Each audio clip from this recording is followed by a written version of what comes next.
ৰাজ্যত ক্ৰমান্বয়ে বৃদ্ধি পাইছে বানপানীৰ সমস্যা। যেহেতু চৰাইদেউ জিলা আজি মই উপস্থিত আছোঁ চাফৰাই 2 নং বৰপথাৰ গাঁৱত, আৰু যিহেতু 200ৰো অধিক পৰিয়াল এই বানপানীত আবদ্ধ হৈ থকা দেখিবলৈ পোৱা গৈছে। মোৰ কেমেৰা পাৰ্চনে মোৰ কেমেৰা সতীৰ্থই দেখুৱাব আপোনালোকক। ইয়াত যিহেতু মানুহে এইদৰে মানে বানপানীৰ ফলত ঘৰৰ পৰা ওলাব নোৱাৰা এটা হাহাকাৰময় পৰিস্থিতিৰ সৃষ্টি হোৱা দেখিব। যিহেতু এজাক বৰষুণৰ ফলতে কৃত্ৰিম বানত মানুহে ভুগিবলগীয়া হয়।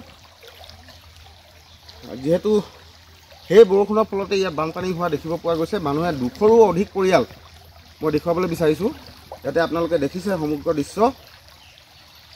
200ৰো অধিক পৰিয়াল ইয়াত এইদৰে আবদ্ধ হৈ থাকিবলগীয়া হৈছে। হাহাকাৰময় পৰিস্থিতি এটা সৃষ্টি হোৱা দেখিব পোৱা গৈছে চৰাইদেউ জিলাত।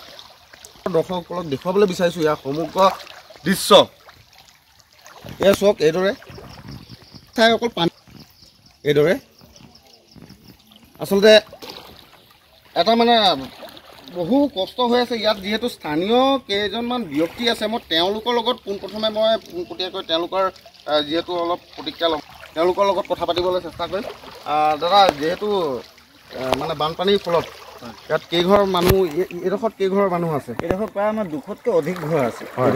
কিন্তু আজি 3 দিন ধৰি আজি বানপানী হৈ আছে। আপোনালোকে ইতিমধ্যে গম পাইছে। কিন্তু এই বানপানী 200ৰ অধিক ঘৰে কিন্তু নিজৰ ঘৰত আবদ্ধ হৈ আছে। কিন্তু ইয়াত আমাৰ আটাইতকৈ দুখ আৰু পৰিতাপৰ বিষয় যে জিলা প্ৰশাসনে হওক বা চৰকাৰৰ জনপ্ৰতিনিধিগৰাকী কিন্তু আজি তাৰিখলৈ কোনো খা খবৰ নাই।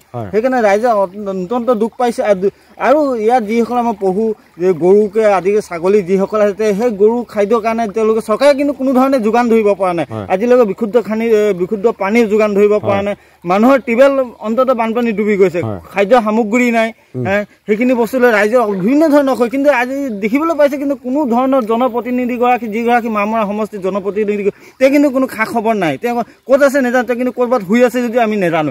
আৰু জিলা প্ৰশাসনটো কোনো খা খবৰ নাই। এই অঞ্চলত যিহেতু আমি গম পাইছোঁ যে এই আমাৰ চপৰাই অঞ্চলত আমাৰ 5খনকৈ অধিক গাঁৱে ৰাজ্য বানপানী আবদ্ধ হৈ আছে। মোহন গাঁও, বৰপথাৰ, 1 নং বৰপথাৰ, গুজিবিল, সৰু গুজিবিল আদি বিভিন্ন ধৰণৰ। আৰু কাৰেণ্টৰ যি অসুবিধা, যি কাৰেণ্টৰ পোষ্ট, আজি 5 দিন ধৰি কাৰেণ্ট নাই এই অঞ্চলত। ৰাইজৰ বিভিন্ন ধৰণৰ সমস্যা। কিন্তু ইয়াৰ সমস্যা সমাধান কৰিব কিন্তু কোনো ধৰণে আজিৰ তাৰিখত কোনো জনপ্ৰতিনিধিয়ে ইয়াত আহি উপস্থিত, ৰাইজক খা খবৰ ল'ব পৰাকৈ কিন্তু কোনো জনপ্ৰতিনিধি আহি উপস্থিত নাই। খুব দুখৰ খবৰ, দুখৰ বিষয়। যিহেতু কোনো জনপ্ৰতিনিধি ইয়াত এতিয়ালৈকে আহি উপস্থিত নোহোৱাৰ এটা অভিযোগ তেওঁলোকে উত্থাপন কৰিছে। আৰু এয়াই আছিল চাফৰাই 2 নং বৰপথাৰ গাঁৱৰ পৰা আপোনালোকক পোনপটীয়া সম্প্ৰচাৰ মই দেখুৱাবলৈ চেষ্টা কৰিলোঁ। হয়, মই সোণাৰীৰ পৰা প্লাৱন শৰ্মা, এনি ভাৰত 24।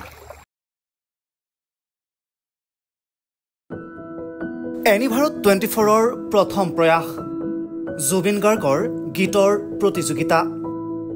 জুবিনৰ গানে কি আনে।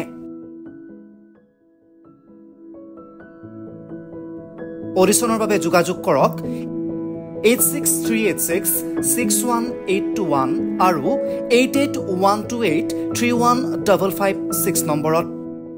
এনি ভাৰত 24 উদ্যোগত এটা নতুন সংগীতৰ প্ৰতিযোগিতা আয়োজন কৰা হৈছে, য'ত মোৰ গানৰ প্ৰতিযোগিতা হ'ব। আপোনালোকে তাত প্ৰতিযোগী হিচাপে আহিবলৈ পাৰিব। আৰু মোৰ ফালৰ পৰা আন্তৰিক শুভকামনা জনাইছোঁ। আৰু অনুষ্ঠানটোৰ নাম হৈছে গানে কি আনে। সকলোকে মৰম জনাইছোঁ। সকলোৱে আহক, ইয়াত অংশগ্ৰহণ কৰক। Thank you very much. Love U.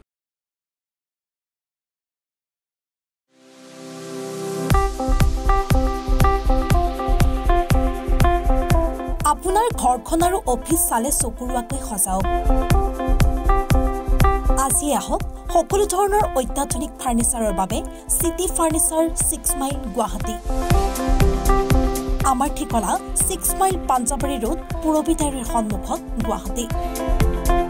আমাৰ যোগাযোগ নম্বৰ 9435013969।